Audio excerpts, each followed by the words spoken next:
Warning, you are about to encounter two wild and weird fantasy football lovers. Please do not feed them football parlays. Their spouses are begging you. Sit back, relax unless you're driving, and be prepared to win your leagues. What is up, everyone? Welcome back to another episode of your mom's favorite fantasy football podcast. I'm one of your hosts, Clay, and I'm with my boy, Christian Rivera. We're coming to you live today with something fun we have planned. We want to try to do a mock draft with you guys. So we're not going to waste a whole lot of time talking about any injuries or updates in the league going on right now.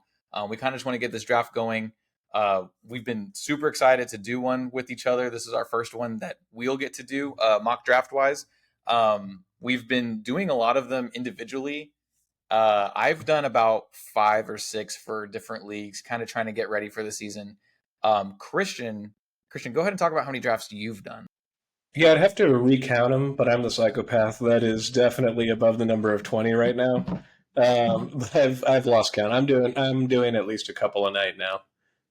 Yeah, no, I agree with that. I've been doing one. I told Christian I'm trying to do one every night before I go to bed, kind of like a lullaby. Mhm. Got to get myself kind of wind down for the night. And honestly, mock drafts is how I've been doing it recently. I've been trying to hit one at every position just so I can kind of have an idea for when it is draft day. Who's there, what's going to be there, and there's not going to be any surprises.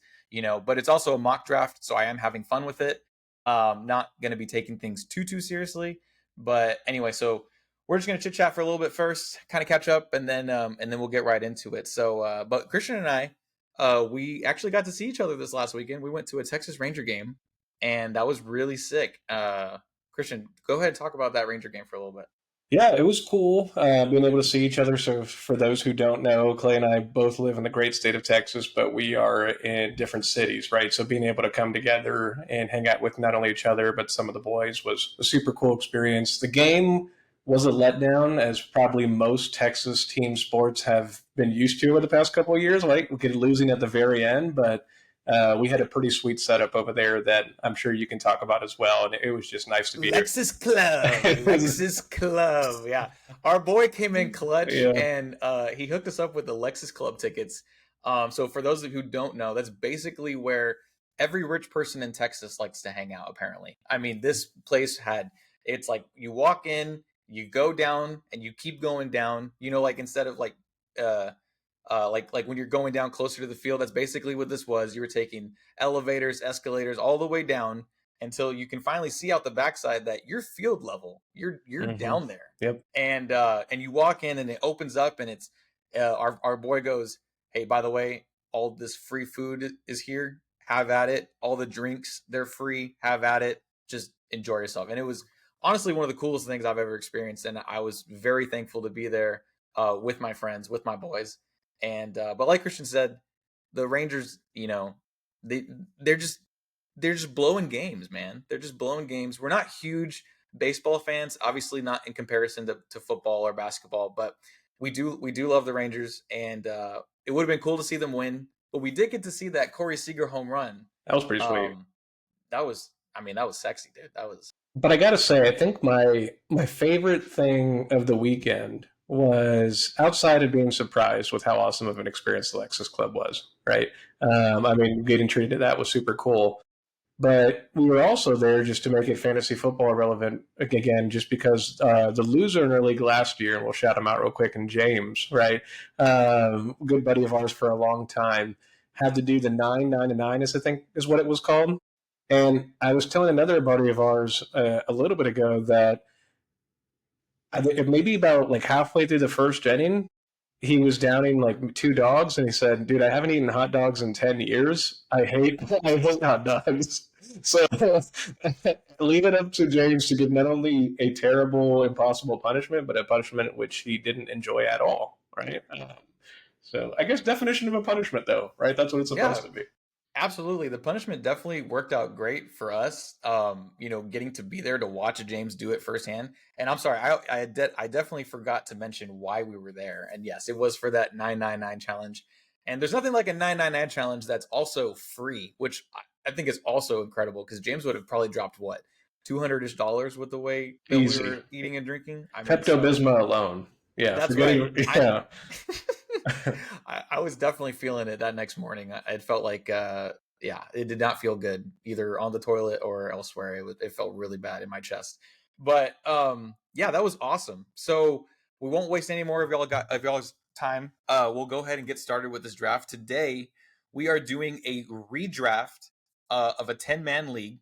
We're gonna turn the timer off so that way Christian and I can talk about these picks and just kind of maybe go into a little in depth of why we might be picking someone here.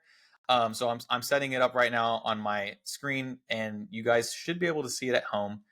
Uh, but I just set it to no limit, and we'll go ahead and get started. We're looking, so we wanted to kind of place ourselves where you guys were going to be. I'll talk about where I go, and Christian can talk about where he's going. I went ahead and did it kind of towards the front end of the draft. I didn't want to give myself, one of the top three picks.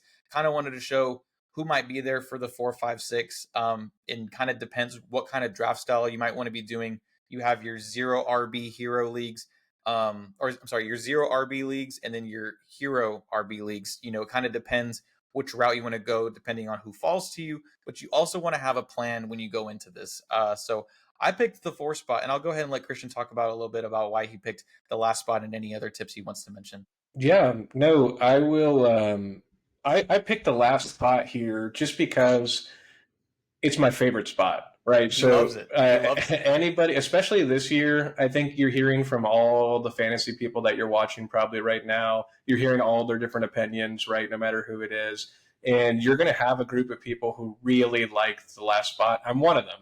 I like to be able to control the pace for the rest of the fantasy members, right? If you have two really good picks at the end of the draft, I feel like it can change everybody else's draft and kind of scare people into drafting people early, which is good for you, right? But also, if you mess up this turn, which I will probably do in this mock draft, then it's gonna be a terrible time for the rest of the draft too. So it's a big responsibility, but it's also a fun one. It's kind of like being the last man in a game of blackjack. You kind of control the table. You're either loved by the table or you're hated by the table, right? Absolutely. I love that actual comparison because that is what it's like. Because you not only have to be thinking about all the players that you may be missing out of going in front of you, but all the players that you're not going to see for 20 more picks in this case scenario, right? You're not picking again for 20 more picks after the end, after you start the turn. So it's definitely a spot that has its perks and has its and obviously has its cons. But for someone like Christian who loves that spot, and for someone like you who might be listening, it is a great spot to control the pace.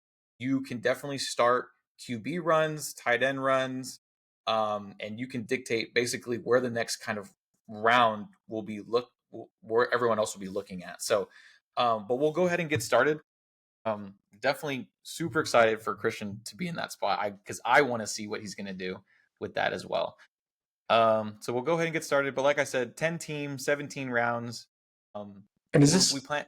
is this Go ahead. dynasty setting? Sorry, are we? Remind me again, Clay. Are we in dynasty or are we in redraft here? Can we show the people the settings just so that they know exactly what we're looking at here, it's depending on what their league is, real quick?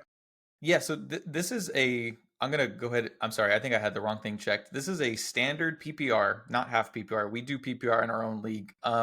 So if you guys, take this with a grain of salt. If you do have PPR, I know you would draft a little bit differently there. But for all for sake of argument, this is just a regular 10-man PPR league. And there's nothing else is clicked. Well, Clay messed up our first mock draft ever. Please skip to the 22-minute mark now so we don't waste any more of your time, unless you guys want to watch this train wreck of a draft. There's no third round reversal, nothing like that. And the CPU, from what I've gone through so far in these mock drafts, they definitely draft pretty well. They do mess up sometimes, but nothing that's gonna make this completely skewed. But we'll go ahead and get started. Sorry, if y'all are hearing my screen, you're gonna hear that little ticker the entire time. Because I won't be able to find. Oh, maybe that's it right there. I can mute it, thankfully. It's a beautiful Um, sound. you think so? Ah, I'll leave it on. I'll leave it it's on a for a little bit. fantasy football, baby. It Come is. on. I can't be muting. I was thinking about everyone else, but you're right. So okay. So as we can see here, computer went Chase Jefferson Genty right off the board like that, and I think that's how you're going to see a lot of drafts go. I am a little surprised with Genty going at the 3 pick here. Definitely, I love it for myself because now I get either Bijan Robinson or Jameer Gibbs without having to reach up or reach down. Personally, of the two, I favor Bijan. I'm a little worried about Gibbs, in that split backfield. They have a new OC this year, so it's going to be interesting how things are. Obviously, Jahmyr Gibbs is an amazing running back. But I think I'm going to go with the upside of Bijan here in this new offense with Michael Penix. Still, I've had Bijan on my team before. He's been great for me. Obviously, his first year with Arthur Smith was a bit rough. But last year and going into years forward, I really think Bijan he's just going to be amazing, and I want every piece that I can of him. So I'm going to go ahead and take Bijan here with the fourth pick. And you were probably right about that sound. That didn't last long. Yeah, okay. That did not last long. And real quick, I'll touch base on this, and we don't necessarily have to do this for every round, or if we want to, every here and there. But I was just, are you primarily going into like these redraft leagues, especially?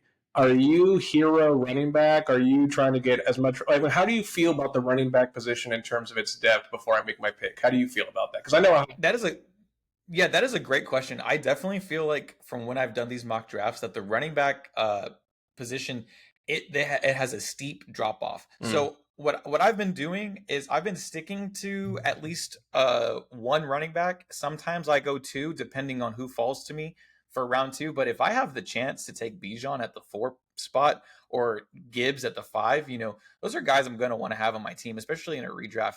Redraft, I would even go as far as taking like Saquon Barkley. I wouldn't necessarily take someone like that in Dynasty, but for these leagues, absolutely.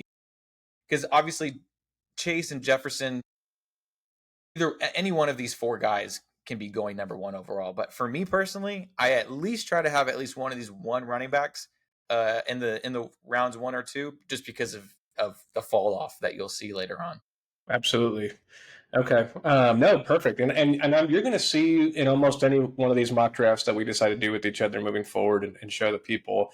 I'm typically, I'm mixed in this position here. If there would have been sometimes in mock drafts, I'll see Genty get as far as the end of this round, which I think you mentioned earlier. Like you were kind of surprised to see him go so early, right?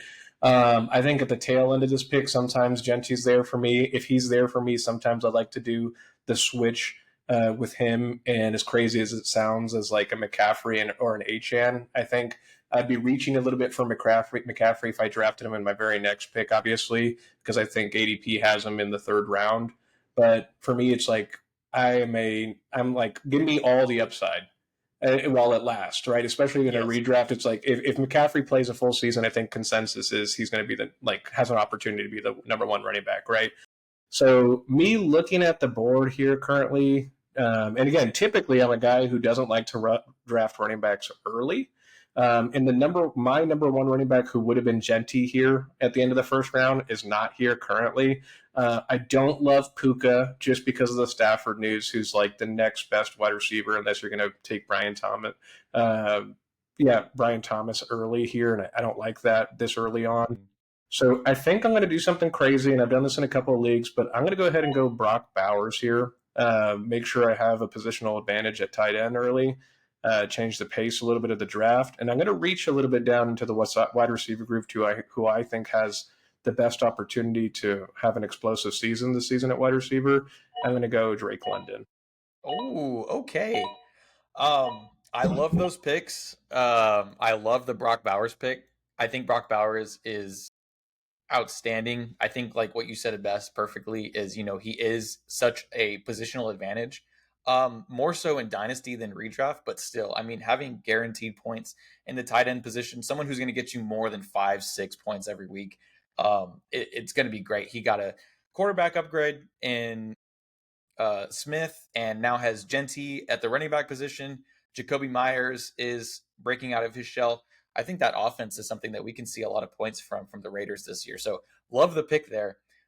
Drake London, I went Falcons offense as well, so don't have anything bad to say about that. And I agree with everything you said about Puka, because right now with Stafford, we don't really know what his health will look like, but we do know that if he is healthy, you're going to want a piece of that Rams offense. It's kind of just trying to find it at that right value, I think. So when we go from there, let's see. When we go from there, we see Puka got taken next, and then Jaden Daniels, Brian Thomas, Lamar Jackson, Josh Allen. I'm back at the 2.7. And I had another guy who fell to me who I'm going to take without any hesitation here. I love Nico Collins here at the 2.7. Yep. I think someone in that Texans offense like Nico Collins, who's just a dominant force, wide receiver one every week on that team. I'm going to take the value there. And I almost, as you can see here, next was Lad McConkey, Devon Achane, Marvin Harrison, Yep. Joe Burrow, Brees Hall, and I was one pick away from having just the best start I've ever had in a mock draft this season. I was one pick away from having Trey McBride, who I would have for sure taken there at the 3-4, but the computer got the best of me. So I'll move on. And we actually have some options here to go, double running back or take another wide receiver one here. So my options that I'm looking at: Bucky Irving, Marion Hampton, Garrett, Jonathan Taylor. Those are all great running backs that I would love to have on my team, especially in a redraft where age doesn't necessarily matter too much. Having like an older running back like that. Wide receiver options here, we have AJ Brown, JSN, and Garrett Wilson. So I think honestly, and I'm looking at tight ends as well. You Yeah. have guys like Sam Laporta, George Kittle, Tyler Warren that I could reach here for. But I'm going to keep it simple. And I think I'm going to go with someone who had a stellar season last year at the running back position, cleared his way. I'm very positive. I have great things to say about the Tampa Bay Buccaneers offense that I would want a piece in for sure. So I'm going to go ahead and take Bucky Irving here as my second running back. No, I think that's a great pick. Yeah, I'm surprised he's gone this late. So I would have thought he would have been a late second for sure. I wasn't going to touch him just because for me, I'm not into running backs this early typically, unless I could make my ideal turn. For sure. But that's a great pick. Okay, I'm definitely going wide receiver here. Now that we're at this spot in the draft, I'm staring at the top three wide receivers: JSN, McMillan, and T. Higgins. I like the volume that T. Higgins is probably going to get as long as he stays healthy, just because the Bengals defense will more than likely be terrible again. I like McMillan because I think Bryce Young is going to continue to break out of his shell, which he kind of showed at the end of last season, right? And I'm a big Bryce Young believer, so I think he can be productive. But I like McMillan more in dynasty drafts in this position than I would a redraft. I'm not that much of a believer in him. I got to say, I'm going to go with JSN here, primarily just because I do think that even though the Seahawks offense is going to look different, and I don't necessarily trust Sam Darnold to be the most productive quarterback in a non-QB friendly QB system like he was last year, JSN's a freak. And yes. I think no matter what, if you give him a five, like if you pass it to him at the line of scrimmage, he's going to find a way to get a couple of yards. He's going to get you a couple of touchdowns in a season, just being a freak of nature, right? For sure. And he's the number one option, right? I mean, yes, you have Cooper Kupp there. He's going to take away some targets for sure, but Cooper Kupp's probably just going to play more of a role of dependable tight end, if you will, than compared to star wide receiver at this point, like he has been in the past. And I could be wrong on that, but I'm going to go ahead and take that position. And even though I chose JSN in that position, I do have the turn yet again. I'm looking at the running back positions just briefly to see if I got something here, and he's fallen this late in the fourth round, so I've got to get my boy Derrick Henry for the touchdown upside. Right? I knew that was going to happen. Yes. If you know Christian like me, he loves some Derrick Henry, King Henry. Even when everyone else doubts him. Christian has never really said anything bad about Derrick Henry. That's his boy from Alabama. Never will. How could he ever say anything bad about him? Yeah, no, absolutely. So Derrick Henry taken by Christian. Then we have Jalen Hurts, T. Higgins, Josh Jacobs, Travis Hunter, James Cook here at the 4-6, and then I find myself here at the 4-7 with some really big names. Any of these guys I would love to have on my team. I kind of, now seeing the board, I do kind of regret my Bucky Irving pick. Maybe should have taken a wide receiver there, only because I still have guys like Chase Brown, Travion Henderson, Kyron Williams here in the fourth round that have somehow fallen. So there's still some big names. And obviously in a standard redraft league, you do only get 2 running back positions and 1 flex. So up to you if you want to run that three running back set, kind of also take away some options for some other people. But there's also I could take my first tight end here, Sam Laporta. But I think honestly, what I'm going to do, just because he fell so far, and I absolutely love him. I actually love two of these guys. It's actually kind of difficult for me here, but I think I'm actually going to go with Chase Brown over Kyron Williams just because of the Matthew Stafford dilemmas that we're seeing. Obviously, Kyron Williams runs the ball, doesn't necessarily catch the ball from Matthew Stafford so much, but if that offense is not moving, you might see Kyron Williams run into some more problems. Also, you have Blake Corum looking good in preseason, could take some snaps away. So I like Chase Brown. Everything he did last season with the Bengals had an amazing pop-off here. So I'm going to go ahead and take three running backs. So got a nasty little three running back monster here. Three-headed monster, sorry. So I'll also go ahead and take my first tight end here. Honestly, it's pretty close between Sam Laporta and George Kittle for me.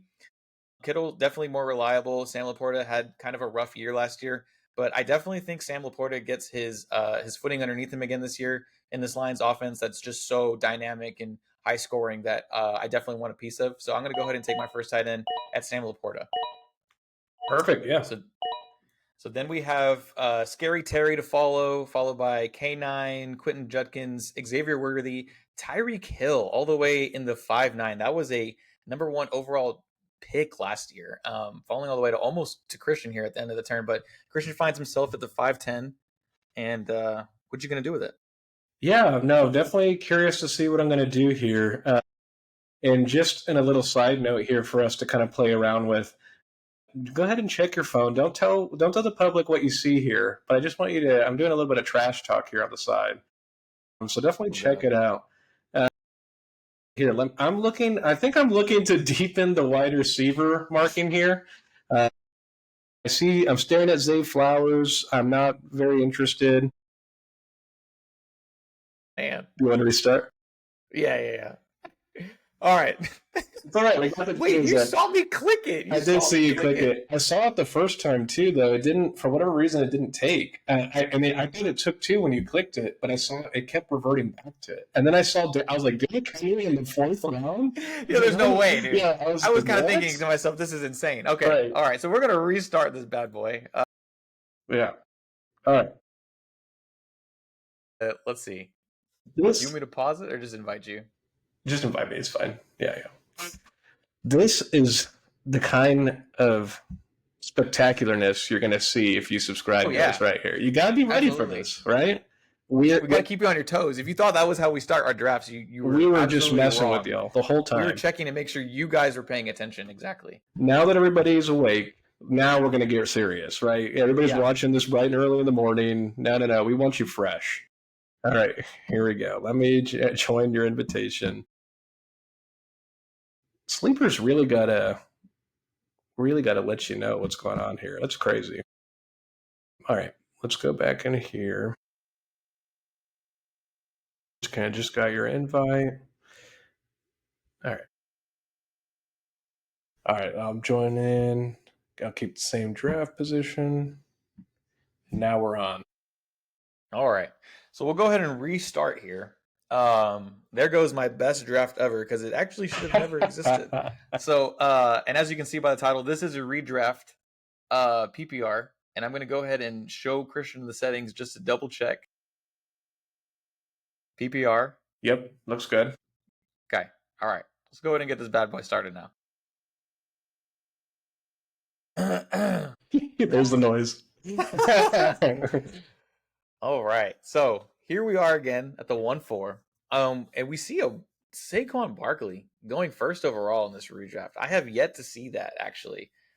Usually it's always been Jamar Chase, but I don't hate it. Obviously, Saquon Barkley having a monster year last year. Definitely don't hate it. And Bijan Robinson going at the 1-3. So I'm here at the 1-4, and I can still take guys like Justin Jefferson, CeeDee Lamb, Jahmyr Gibbs. And like I just explained to y'all earlier, if you didn't fast forward through it, I did take Bijan Robinson slightly over Jahmyr Gibbs. But since Bijan has already been taken, I have no problem taking Gibbs here. In fact, I'm going to go ahead and take him right now. Awesome. Yep. Still a great pick. There's okay. So now we're at the end of the road, right? And this is exactly what I was alluding to earlier for those of you guys that were sticking through the first part of our dynasty draft momentarily, which we're just teasing. That's a couple Yeah. episodes down the road. We're just teasing it, right? And we'll leave it there. But I have the tail end that I want here now. So typically, again, if I don't have this perfect duo, I'm not drafting running backs, but I'm getting Genti and McCaffrey. You're talking about two, and if you have that opportunity in this tail end here, you have to. You have to take that risk because you're talking about two guys that could truly finish number one and two in terms of volume this year. You have to take. That is a insane stack right there. I actually don't think I've seen a stack like that I've been that afraid of in Genti and McCaffrey. Obviously, McCaffrey with his staying healthy, question marks all around him every season. You know, you never know when he's going to fall apart. But when that man is healthy, that duo right there Mm-hmm. is definitely something that could be winning a championship for sure. So love the picks there. Then we see Amon-Ra St. Brown, Devon Achane, Nico Collins, Brian Thomas into Brock Bowers. So now I'm here at the 1-4. I could take a second running back, or I could take my first wide receiver.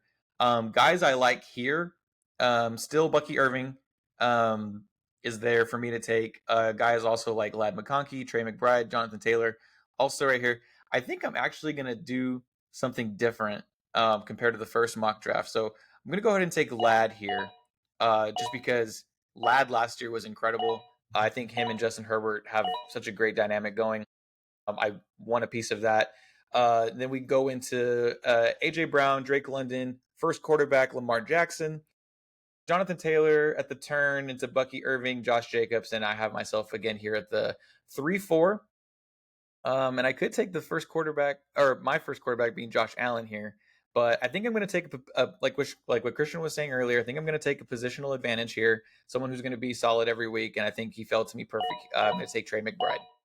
Excellent pick. Yeah, if you got him in that position in the third round, you have to take him. Right, that's where he's going. When they just kind of yeah when they just kind of fall to you, you don't really have a choice. It kind of made the choice for you, and you would be kind of throwing if you play video games. You'd be kind of throwing if you didn't take Trey McBride there, I believe.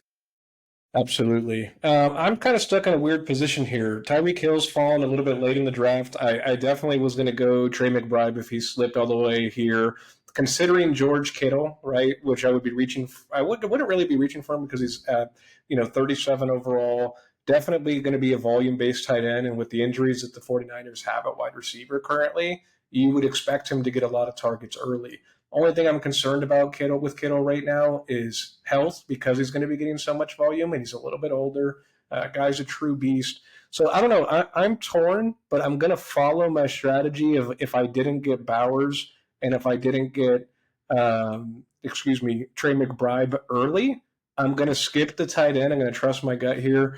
I'm going to go wide receiver, and even though he's a little bit older and people love Waddle this year, I'm going to pick up Tyreek Hill. Um, Very nice. Going to have Hill there. And then to pair with Hill, last time earlier you saw me take the JSN route because for me he was the best available wide receiver on the board. He's still looking pretty yummy. There's a lot of Garrett Wilson naysayers out there right now. I'm not a part of it. You also see Marvin Harrison on the board here as well. I think McBride's going to take a lot of Harrison's intermediate volume, right? So Harrison might get some long bombs throughout the season, but the Cardinals, for whatever reason, just don't want to stop putting him on a go route.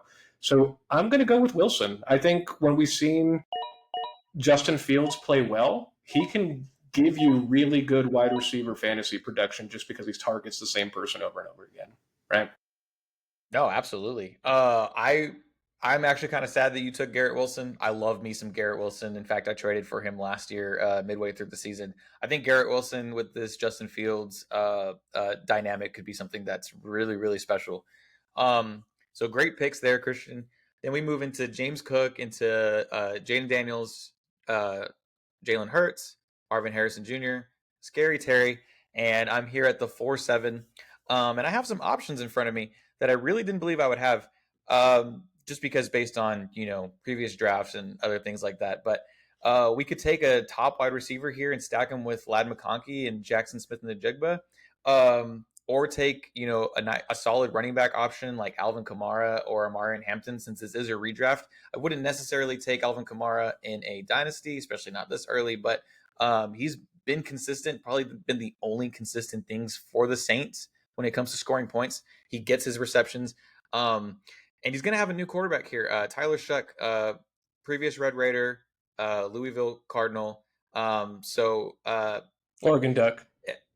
Oregon Duck. It's Yep, been on the forgot that one block. too. Yeah. He's been around, very injury prone, but he's got a great dump down target here to Alvin Kamara, who could be really eating these receptions from a young quarterback who might be struggling. So definitely some upside there. But I think, honestly, I probably wouldn't have done this, but because Christian said it earlier, I do kind of want Jackson Smith-Njigba because he is a freak. Yeah. I think taking Jackson Smith-Njigba here and pairing him with Lad McConkey is, como se dice, disgusting. So I will go ahead and do that. Then we see Joe Burrow, Alvin Kamara, George Kittle, Mike Evans at the turn, Cortland Sutton, pay 9, and then I'm back here again at the 5-4. So let's look at our team right here. So you always have to go back to your roster every now and then just to kind of see what you have. Okay, so we have our RB1, we have our 2 wide receivers, and our positional advantage, Trey McBride, that tight end. So we're looking pretty good here. Me personally, I love taking quarterbacks at value. I wouldn't necessarily reach for one if I don't have to, just because there are a lot of good options that we have discussed in our previous rankings, as well as guys that we'll mention along the way in this draft. So I think I'm going to continue to hold off of getting a quarterback here, and I'm going to keep looking and kind of see what I have here at maybe another running back. So Amari Hampton is a guy who sticks out to me almost immediately. We haven't seen him in the NFL, but I do believe on this Chargers, he's got no competition to be RB1. And then you fall into guys like Chuba Hubbard. I'm not personally a Chuba Hubbard believer. James Conner. James Conner's pretty injury prone. Also, he has Trey Benson, rookie last season out of Florida State, right behind him. So don't really want to test those waters too much. So I'm probably going to go with, and there's still some pretty good wide receivers here too. So honest to God, I'm in kind of a tough spot, but I think Amari Hampton makes that spot a whole lot easier. I'm going to go ahead and take the rookie. I think on this Chargers offense, he's gonna eat. Absolutely. No, I like Hampton, and then I think with more injury news with was it Najee Harris, you're just seeing that situation doesn't seem like it's getting any better. Right. And I think somebody on Fantasy Pros said this. I forget who on Fantasy Pros said this, but it's just like, when are people going to learn to stop playing with fireworks? Right. For real. Honestly, you're right. So I mean, that's just. So I laughed when I heard that. So it's like, man, I agree. I was going to be in a dilemma if Patrick Mahomes got to me, not just because he's our boy, but he does have a low floor. Right, I agree with that. I've been hearing that all off season for fantasy football people talking all over, giving their opinions. So we know what Patrick Mahomes at the minimum is going to get you. If he reverts back to the first 2 seasons of production that he had, I mean, you're talking about a top 10 QB. I'm not going there though, just because I'm going to trust my gut on. I'm going to do QB value late. So I'm looking at wide receivers again because I have 2 wide receivers. I have 2 hero running backs really. So I'm just going to add a flex spot at this point. No, you're good. I'm between Metcalf, Moore, and Smith. I'm going Metcalf. Don't love the QB position, but you're talking about another wide receiver who's an absolute stud, right? Has all the potential, especially if Aaron Rodgers at least gets him the ball occasionally. We don't have to have an MVP-like season for DK Metcalf to get fantasy production. I don't know. Everybody talks about Smith's floor being really high. I just don't like him because A.J. Brown's like the high flyer in that offense. So unless A.J. Brown gets injured, Smith has like make or break weeks, which I don't love. I'm gonna take another wide receiver here though, just because I got my 2 running backs. I'm not gonna add depth until later with some younger rookies that might pop off later with injuries or maybe some extreme handcuffs. So I'm deciding between the floor of Moore and the upside of Worthy and Pickens. And I'm going to reach a little bit here. I understand that. I'm going to go Pickens. I like his upside. The Cowboys defense is going to be terrible again, even if Micah Parsons comes back. So Dak Prescott and he's going to have to throw to somebody, right? And it's For going to sure. be CeeDee Lamb and Pickens more than. Absolutely. Yeah, no. Pickens there, you definitely said what you said. You kind of reached for him, but if it's someone that you guys love, that you guys are absolutely super excited to take, you want to leave the draft with guys that you love. You don't want to leave the draft with guys that you said, "Oh man, I should have went ahead and taken him." Because like we stated earlier, Christian's thinking 20 picks ahead in that last spot, so he definitely doesn't believe George Pickens will make it back to him, which I think is completely valid. I don't think Pickens would have made it back to him either, because he would have had to gone through me twice. So I definitely didn't see that happening. So love the pick there. I want to reiterate something real quick. Christian, I also lied. Apparently these settings are a little bit different than ours, but this is a double flex. I don't know if you've noticed that by now, but so you are good with everything you've drafted so far, actually, because you've filled out all of those spots. You haven't even touched the bench yet. So just wanted to point that out, that there actually is two flexes in this one. But real quick, you get what you get. You You get get what what you y'all are get. paying for, Yeah. which is $0. $0. Yeah. So yeah. Join the But train. anyway, Hey, don't worry. It's going to get better from here. It can only get better from it can here. only get better, right, guys? Okay. Uh, so here we are at the 6-7. I'm gonna go ahead and take a look at everybody that we have. I see guys, Xavier Worthy, Jamison Williams, T Mac, rookie for the Carolina Panthers, that are all names that I love. And when you go to the running backs, you still have guys like Joe Mixon, R.J. Harvey, another rookie, Trayvon Henderson, another rookie, Quinshon Judkins, all names that you want to be keeping note of where they're at in your drafts. Um, I'm gonna stick with my guns here about what I said earlier about not reaching for a quarterback. I think I'm gonna continue to fill out my roster a little bit more, look to fill those flex spots here. So I definitely think I'm gonna go Xavier Worthy here, and I'm gonna explain this pick a little bit. Now, Pat Mahomes has crazy options at the wide receiver. He has Hollywood Brown, Xavier Worthy, and Rashee Rice coming back. But the thing with Rashee Rice, we actually don't know how much of the season he's going to play. So since this is a redraft, um, Pat Mahomes has to throw the ball to someone. And with the way that they ended the Super Bowl, throwing long bombs to Xavier Worthy, looking downfield, he's definitely filled the shoes that Tyreek Hill had left so heavily, of being that downfield threat that's so quick, so shifty.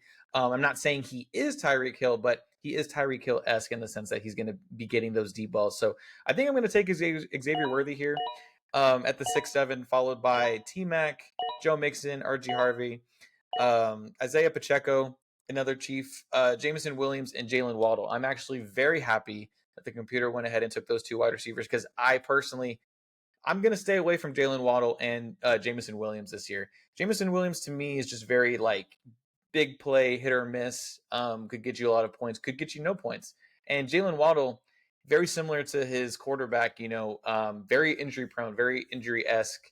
I've had some games where Jalen Waddle makes a big play, and then the next notification I get is that he got injured on that play. So, not very sad to miss out on Jalen Waddle this year. So I'm going to continue on. And here we have, if you scroll a little bit down, I'm using the Sleeper app for just for this, but we do have our own rankings and stuff that we are looking at also. But just scrolling down here, I see names that I like. Trayvon Henderson, I think can be a huge running back for the Patriots this year.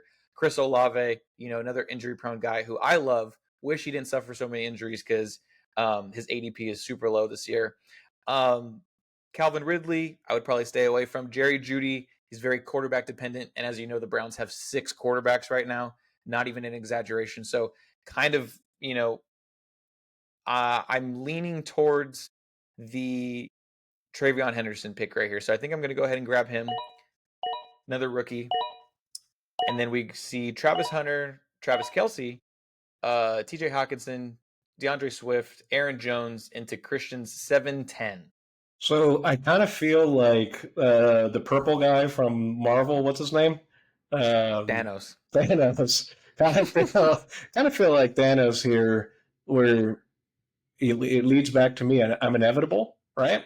I will take I will take everybody's misfits. I'm going to take Calvin Ridley here. I love Calvin Ridley. Okay. I'm buying all the hype. I'm Buying drafting the hype. Young rookie quarterback doesn't scare you. young rookie quarterback doesn't scare me. There's comparisons out there to Patrick Mahomes, Oh, which I thought was hogwash at first, but the guy gets bored out there. He's so good. So I don't know. I'm comfortable with that. okay. I'm looking at my wide receiver stack now. And again, for those of you guys that heard just a couple of moments ago, we're looking at a redraft with two flex positions, right? So, regardless of the two flex positions, this is typically how I'm drafting. If I can, I'm bulking up on wide receivers, even if I'm not going to use them. That means the people I'm playing against can't use them, For right? sure. So, I mean, and if I think wide receivers are going to score a lot of points, especially compared to running backs, I'm going to stack that position this year.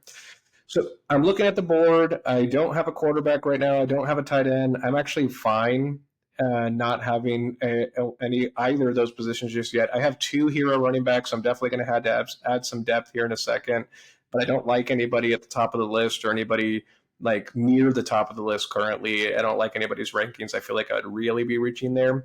So what I'm going to do is I'm going to go back to the wide receiver board. I'm going to reach slightly again, and I'm going to get Mr. Dependable because I like him. I'm going to get Jacoby Myers, right? The only real target out of Brock Bowers at the wide receiver position. And now I feel like I'm going to be really comfortable with my wide receiver group, and I can kind of do whatever I want from. Yeah, dude. I'm looking at your team right now. You have 6 wide receivers. You have free range to do whatever you want with these guys. It's actually kind of insane. While still being stacked at that running back position. My God, I cannot get over that. But if we take a quick look here at the entire board, I'll try to minimize this so you guys can see. There are only 1, 2, 3 teams, and me and Christian are both one of them, that have not taken a quarterback yet. So this is also just kind of showing you guys, like, you guys definitely don't need to be reaching for Josh Allen, reaching for Lamar Jackson, unless you necessarily believe that they are going to be those guys, or you get them at great values, because you can definitely get these guys at the end of the third, maybe even some slip to the fourth round. But as for me and Christian, we love some guys later on that we'll be talking about. I in fact, I already know who Christian's going to draft at quarterback, and that's why he's so seamlessly so not worried about losing out on him. So, but you have to be brave. You have to be brave to make decisions like that. And Christian is very much more than brave to be that guy. So, if we look at the board here and we look at our team, we still have an empty quarterback position like Christian. And now we can start to fill out our bench here with guys that maybe might take a little bit longer in the season to kind of develop, can be there if one of these guys goes down. You definitely don't want to get a bunch of backups here, but you definitely want to get guys who can still be wide receiver ones, running back one potential, things like that. And so if we look here, names that are sticking out to me, if I wanted to go quarterback, I could get a guy like Bo Nix. I could also get a guy like Jared Goff, Kyler Murray. Those guys are also sitting right there looking pretty. If we look at the running back position, I see yet again another running back rookie that would be totally fine with taking in Caleb Johnson, and Cam Scatterboo, another huge rookie name that skips. Obviously, it comes out to me. I see Tyrone Tracy there too. And the interesting thing that I want to talk about real quick, Christian, is those guys are running backs on the same team. Mhm. And I would think with this ADP, one being 87 in sleeper, the other one being 99, being so close together, it seems that we don't really know what we're going to see out of the Giants' final lineup here. How much they're going to be utilizing Cam Scatterboo, who we both know is an absolute monster, freak of nature. And Tyrone Tracy, to me personally, wasn't really a huge name that I heard coming into last year's draft.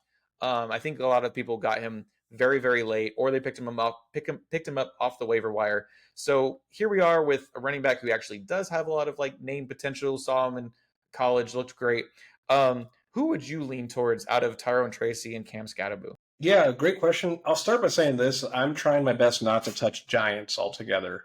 I It's mean, fair. I'm even amazed that people are still drafting Neighbors so early. I get all the talents there. It's nothing against Neighbors. It's everything that you have. Your best case scenario is either the ghost of Russell Wilson or right.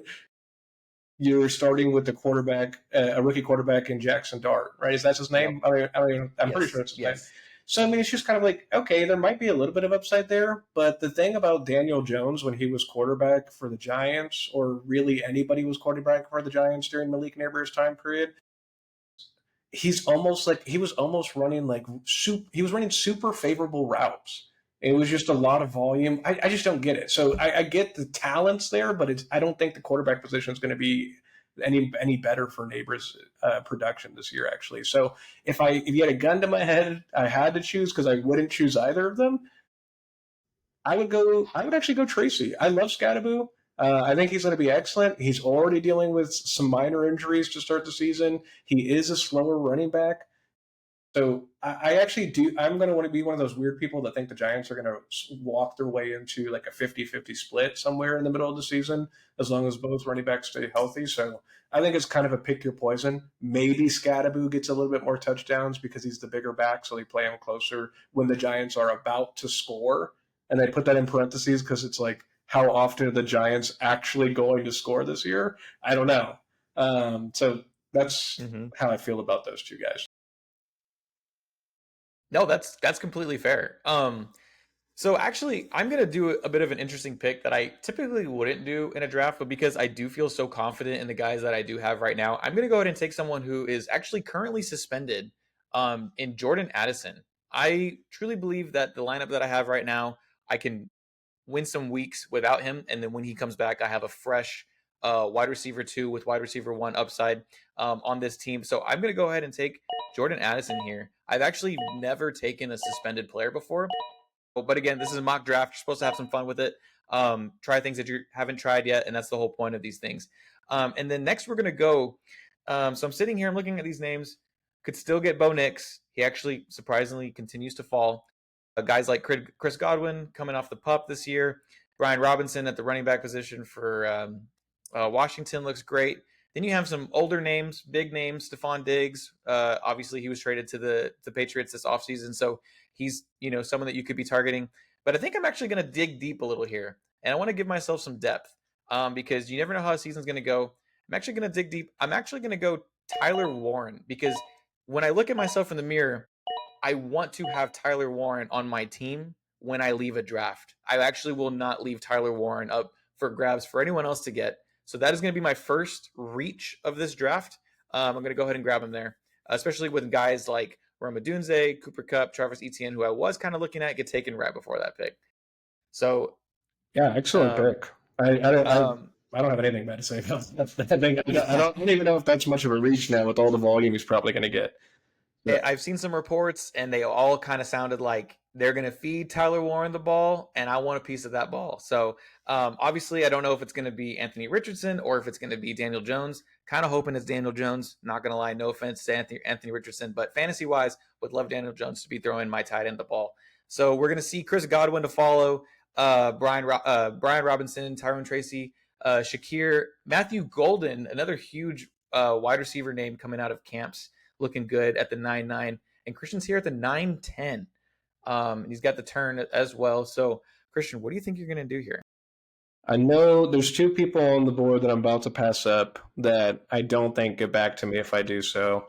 So I am going to pass them up just because I'm staring at two guys that I really like right now. Doesn't matter which order I'm drafting them here because I've got the turn obviously. So I'm going to go Pearsall first. I already have an assortment of wide receivers, but again, I'm eliminating.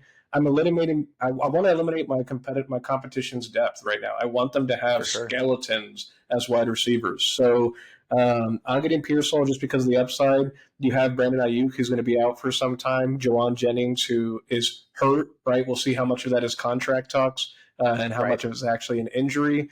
But I'm going to go ahead and get Pearsall just because he had an excellent portions of last season, but the guy was coming off gunshot wounds. So, give him a break. He's probably going to keep getting better, right?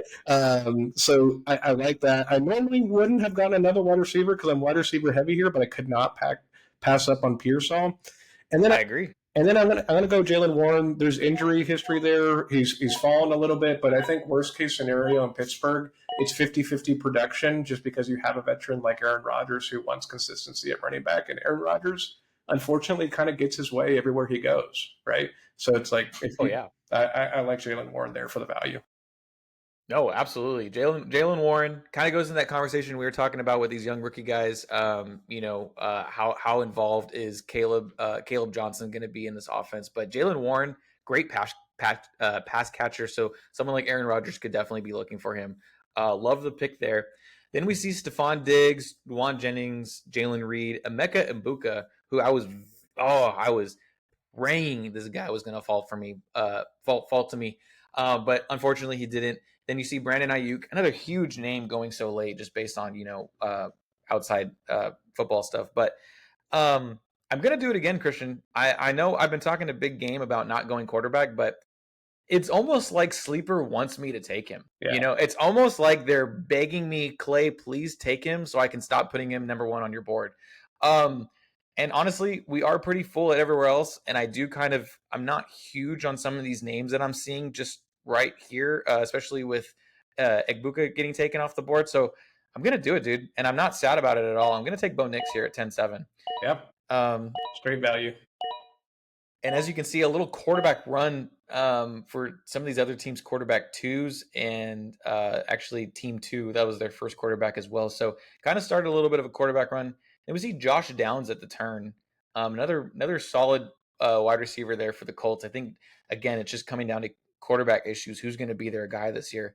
Ninjoku at 11-2, and Cam Scattaboo almost fell to me, man. These guys, I don't know what the computer's doing. It's trying to give us crazy good teams today, I guess. So, but anyway, as we can see here, see a huge tight end, Colston Loveland, another rookie out of Chicago, who I would have definitely taken if I didn't get Warren earlier. Would have definitely loved to have one of these two guys. So I'm glad who I have. And then we're going to see some names. Javonte Williams could be the RB1 for Dallas. Obviously, the competition is not super, super high with Miles Sanders, Jadon Blue, rookie, and I think there's one other. But honestly, Javonte Williams looking good so far. Could be someone to keep an eye on. Then we're going to see other running back names. Honestly, if I wanted to go wide receiver here, I see Christian nodding. I do like the Jaden Higgins pick right here, but honestly, just to give myself a little bit, uh, just to give myself a little bit more depth here. This might come as a surprise. I definitely like this guy because of what he did last year. In Christian McCaffrey's absence, I think going here to the Minnesota Vikings kind of gives him another second chance to be an RB2, and definitely a guy who could take over for sure. I have nothing bad to say about him. But I'm gonna go ahead and take Jordan Mason here actually at 11-4. Give my running back some depth. And then we see Jonnu Smith, Dalton Kincaid, followed by another quarterback run, Justin Herbert, Brock Purdy, Jordan Love. And Christian is on the board here at 11-10, and he's getting very, very, very excited. It's gonna happen, baby.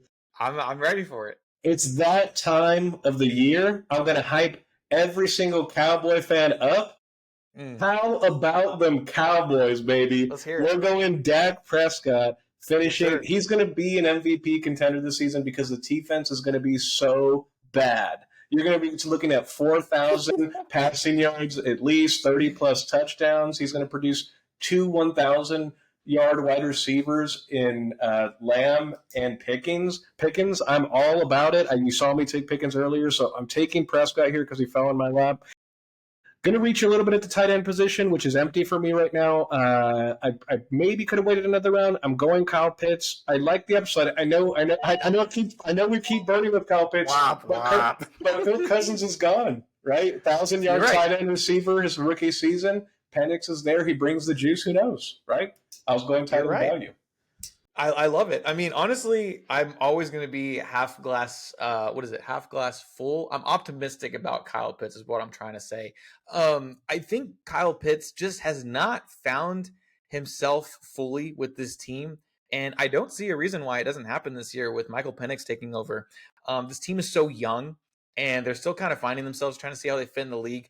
I also understand that Kyle Pitts is being trialed at the wide receiver position a lot more this year. So I think he's going to get plenty of looks from Michael Penix. Definitely someone who has broken a lot of hearts over the last years in fantasy. He's just so athletic that Mm-hmm. it kind of has to work out at some point, and I don't see why that doesn't happen this year. So Christian he ends a quarterback run here to take Dak Prescott and kind of begins another small tight end run. So that it's followed by Loveland, Tucker Kraft, Javonte Williams, Zach Charbonnet, CJ Stroud, who actually fell a lot further than what I thought he was going to fall. But I'm here at the 12-7. And the names, when you get to this point, boys, I want to just go ahead and say this is where championship teams are made, right? This is where everyone else is checking out. They're looking at their phones. They're looking at TikTok. They're talking to their Talking on wives, their Tinder. girlfriends. That's right. They're doing things they're not supposed to. They're not focused. But this is where round 11, round 12, this is where I want y'all to lock in, right? Because this is where you need to dig deep. And these guys right here, honestly, can win you a championship. And I'm going to show you right here how to do it. So, and it's going to be, honestly, not a huge explanation. What you want to do with these rounds here in 11, you don't want to take guys that you already know how they're going to be, right? You don't want to take Ramondre Stevenson. You already know how his season's going to go. You don't want to take guys like Darnell Mooney. You don't want to take guys like Jake Ferguson, J.K. Dobbins. We know how those seasons go, guys. We know how they go. They're on the waiver wire for a while. They have a couple good weeks. They don't end well. Here's what I want y'all to do. When y'all get to these spots, I want you to start looking at the rookies. You want to know why? Because the rookies are what build the championship team. So I'm looking at a guy here who I think has great potential to be alongside Nico Collins in this Houston Texans high-powered offense. I'm going to take Jaden Higgins. I don't think he needs an explanation either. He's an absolute monster. He was a stud in college. And I think when you pair him with Nico Collins, kind of give him that mentor, kind of give him that, and then give him a quarterback like CJ Stroud, you just make it easy for the guy. But then unfortunately here at the 13-4, this is our last pick essentially, right? Because the last two picks have to be a defense and a kicker, and no one really kind of cares about those. So with my last fun pick, man, who am I going to go? You don't really have a whole lot of exciting names anymore. But again, guys, when all else fails, you got guys that are rookies. Take a shot on them. Take a shot on any of these guys. You got Luther Burden. You got Kyle Williams. But honestly, like Christian said, I'm going to go with the Cowboys. I'm going to take Jadon Blue here. I don't see any reason why he can't give this running back core a run for their money. He was an absolute stud in college. So yeah, I definitely think Cowboys are going to be finding themselves at running back this season. So I'm going to take a chance on Jadon Blue here to be their guy. Yeah, great pick here. I was going to look to him if he fell to me. So that's great. I'm looking at the running back board too because I need a little bit of depth.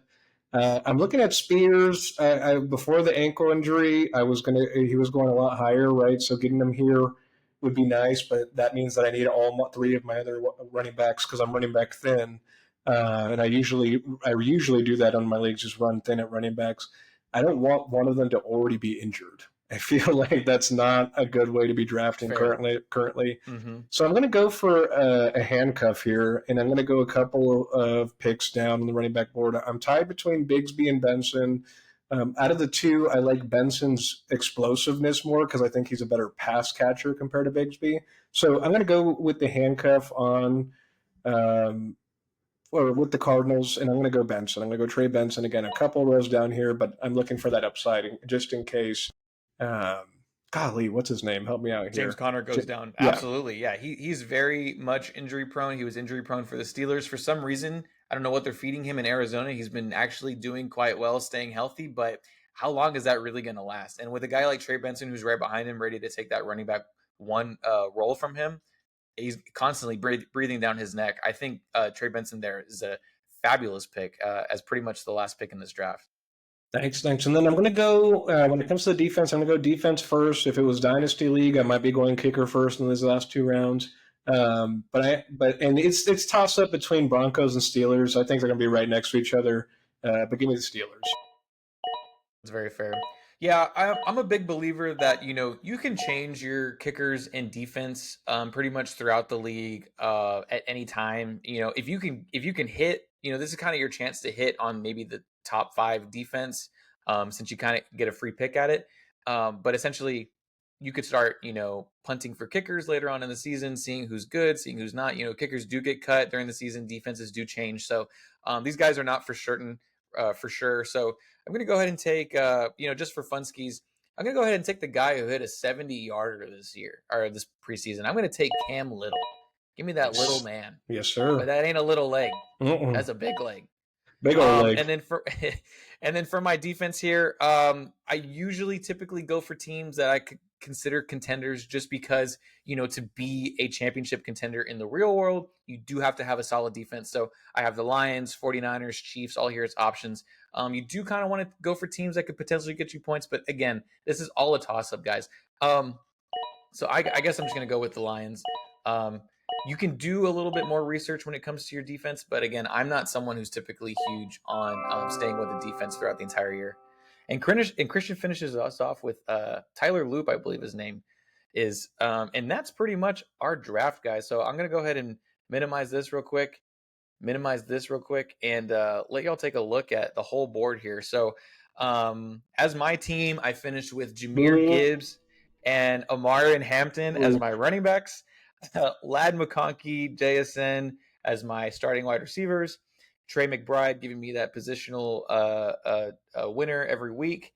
And then for my flexes, it looks like it could be anywhere between guys like Amari and Hampton, Xavier Worthy, Travion Henderson, and Jordan Addison here. Have the Tyler Warren pick to kind of give me some extra insurance. Could have a pop-off here. Could be great. Bo Nix is my starting quarterback, and I did only draft one quarterback. I'm typically not someone who drafts another. If I have to go for a second quarterback, I'd probably drop one of my guys that I drafted later and find someone off the waiver wire. Definitely stream for quarterbacks is not an issue. Jordan Mason, Jaden Higgins, Jaden Blue, the last two picks being rookies, because that's where I believe that you could really make a push for a championship when these guys start to break out, maybe towards the end of their season. And if we look at Christian's team, I'll let him go ahead and break down his team right here. Give me the trophy. Like I said at the beginning of the episode, if you get the last pick in the draft, don't be disappointed. Especially if you're more of a casual fantasy football player, you have the opportunity to really set the pace. So if we look to top to bottom here, we have Genty and McCaffrey. If McCaffrey doesn't get hurt, which, yes, is a question mark, he has the opportunity to be RB1 this year. And you can get him in the late first round, beginning of second round in a 10-person draft. Ashton Genty, getting him in late in the first round, you're talking about a guy that's going to get all the volume. He's young, he's fit, he's with Pete Carroll, who's a run-first-minded coach. They're going to want to take the pressure off of, who's over there? Geno Smith, is it? Right? Yeah. Geno Smith, who maybe has some familiarity, maybe just a little bit with the coach over there, right? We'll see. So I love my running back picks here. And again, if you have the opportunity in the last with the last pick to get those running backs, please do. Tyreek Hill, yes, there's a little bit of the oblique problem. He had some injury history in the past, but let's ride him out one more time, right? If Tyreek Hill, again, looking at the upside, stays healthy, and it's not the Waddle show this year, and Tua can play at least 70% of the games, we're talking about a true wide receiver one, and you're getting him in round 3. Garrett Wilson, let's be honest, is really the only target with the Jets. So, I mean, it's kind of like, okay, well, who else is Justin Fields going to throw the ball to? Metcalf. Love the upside potential there, especially that Pickens is gone. And guess what? Got Pickens in the place that he went to because the Cowboys are going to be terrible, right? Yep. So if you'll notice the theme of what I like here in this section, and you see a lot of blue here because I went heavy wide receiver. I want the volume. Fantasy football is about volume. Go get it. Like, go get the volume where you can, right? Even if there's injury risk. It's football. There's going to be injuries, right? So Ridley, I think the volume is going to be there. Yes, the Titans are going to be bad, but it's a rookie quarterback. He likes to throw it deep. They've already done that in the preseason, so excellent value there. Jacoby Myers has been a consistent producer over the past couple of years in fantasy football, and he's going late in almost every casual fantasy football draft, so go get him. And then Pearsall. Pearsall has all the upside. Again, he was dealing with a gunshot wound at the end of last season and still performed, especially when Debo took a step back and Brandon Ayuk took a step back. And guess what? Brandon Ayuk's at least not going to play 6 weeks of football. So there's opportunity there. Running backs are thin. after my first two hero backs. That's the whole concept. So going with Warren, maybe at best case scenario, I get 50-50 production. I'm comfortable with that. If I have to make a trade midseason and get rid of some of my wide receiver depth, I've got the depth to be able to do it, right? Dak Prescott, runner-up to MVP, if not the MVP this season. So super happy with that. Get him in your drafts when you can. Kyle Pitts, I don't feel comfortable with it, but it is what it is. All right, definitely have an opportunity to be productive. Trey Benson is a true handcuff for me. Right, I don't think he's going to split the workload with James Conner, but I think it is a good handcuff play. And then the last two picks, they are what they are. Just flip a coin and grab somebody. Right? Yeah, exactly. No, I mean that was super fun. I'm looking forward to doing more of these with you. I think before we go, one thing I want to do that I just thought of, I want us to both say one thing that we really like about each other's team and one thing that we really don't like about each other's team. Yep. I'll give you a minute because I've kind of already been, planning in my head what I would say, but I'll go ahead and say something about your team first.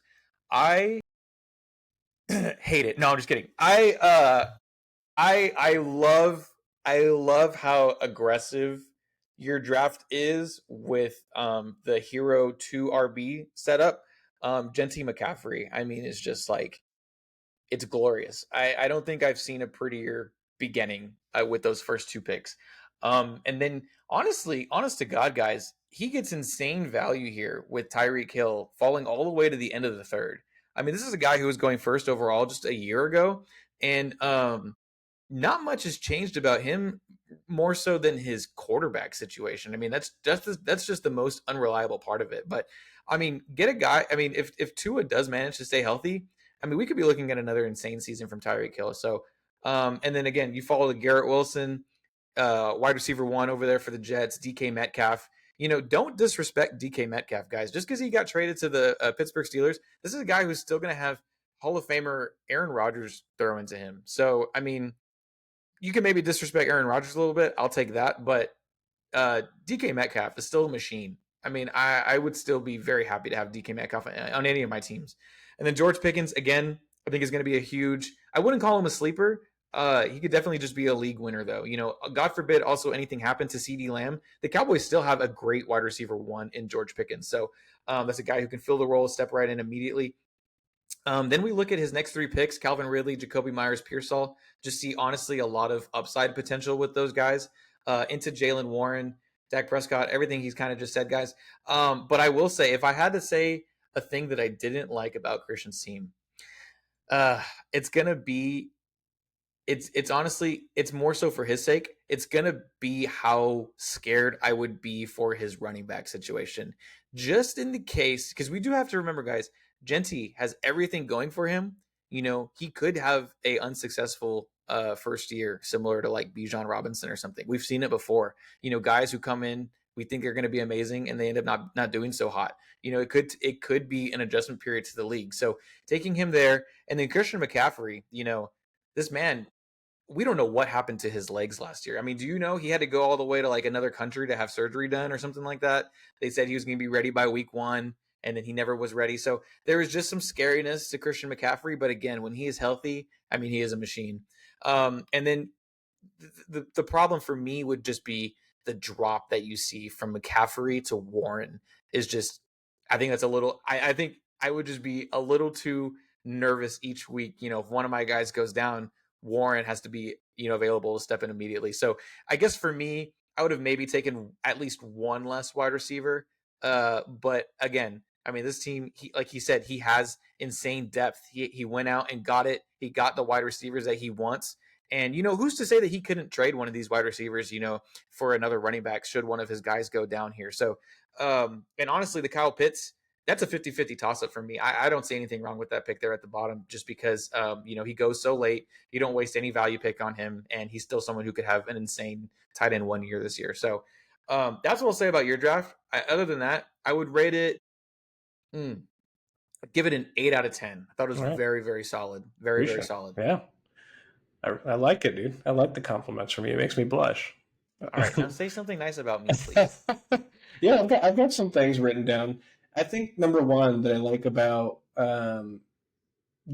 your team right off the bat is if you're gonna go if you're going to get a tight end early, it's got to be McBride or it's got to be Bowers, right? Mhm. And you got one of them. You got the positional advantage, so you took the risk on the tight end early, and I really don't think it's much of a risk. Yes, injury is always an opportunity, but you have a clear advantage at the spot that everybody struggles with. What, for the past 4 or 5 years in fantasy football, outside of Travis Kelce, who was like the lone target for a long period of Correct. time. So Mhm. I love being aggressive early when you can. He fell in your lap, so you went and got him. You didn't worry about what you were missing afterwards. You just took him. I think that's what I really like about your draft right off the bat. And then I do like the opportunity, what you said, like towards the later rounds, going for upside guys. I like the Worthy pick because he's got all the upside in the world, especially if he continues to develop a relationship with Mahomes. I like the Hampton pick because of the upside, picking going towards youth.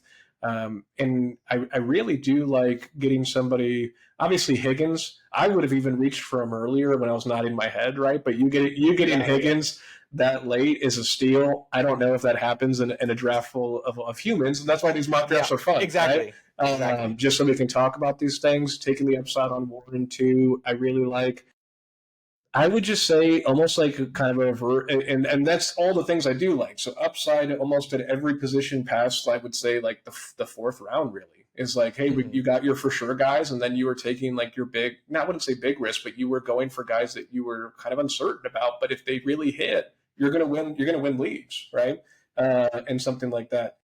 I would almost say like kind of the reverse thing. So like what kind of as the thing that I was maybe be a little bit curious about, like when you mentioned for me for like my hero style here, and you're like, hey, Right. it looks great on paper, but what if one of those guys is a bust when it comes to injury or production? I'm kind of screwed in that position. I would say similar case scenario here is like Jameer Gibbs is going to be your hero RB, and then McConkey is taking him this early. That one kind of scares me a little bit. I won't say that just Yeah. because but That's I still fair. still like the pick just because Justin Herbert's getting his boy back. The Chargers are going to run the football a whole lot this season, which makes Hampton a really good safe pick too. So I would just say the only critique I would have is just like a 1.5% critique, which is I would have maybe let McConkey fall off a little bit further and I don't know, gone somewhere else. Maybe you could have gone even Bowers there, right? Is the only thing I would say. But outside of that, like Mhm. McConkey's probably still going to have a really good season. He showed it last season. If he takes another step forward, like he's going to be rocking and rolling. And then the only question mark I would rise is like, what if the boom guys don't boom for you? You If they know, don't boom, then uh, yeah, then we're screwed. but that's the fun part about mock drafts, and we get to pick them apart, Exactly. right? That's the fun part For about sure. fantasy football, is just looking at each other's rosters and be able to poke the holes and be able to say, "Hey, man, I wish I would have done that." Because there's plenty of picks that I see on your board that I wish I would have gotten to, like Tyler Warren. I wish I would have gotten that. But that's what fantasy is about, right? Well, absolutely. And I just want to say one more thing before we head out. The just because you mentioned Tyler Warren there at the end, I'm also not typically someone who ever really takes two tight ends.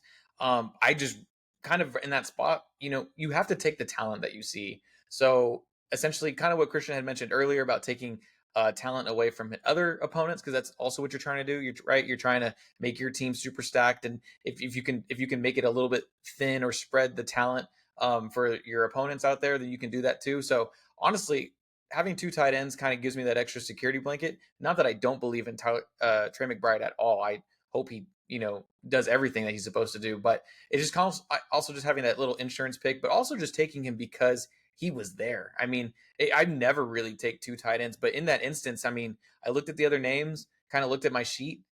I didn't see anything I liked. So yeah, I went Tyler Warren there. And like kind of like Christian said, that was kind of my vibe towards the end of the draft, was just taking guys that, could have good seasons. So, but anyway, thank you for your input. And I had a blast, dude. I'm already looking forward to the next one.